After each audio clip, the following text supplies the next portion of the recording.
ये जी ये नया दरिया है, दरिया न्यू चिनाब,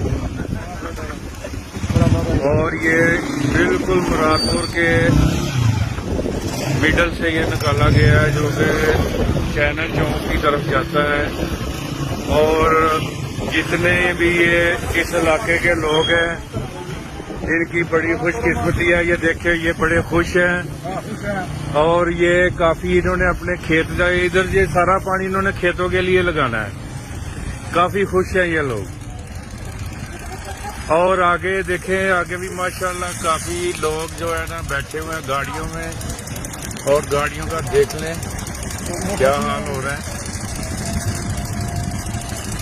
ये मक्का टैनरी है, ये मक्का टैनरी के पास ये हाल है।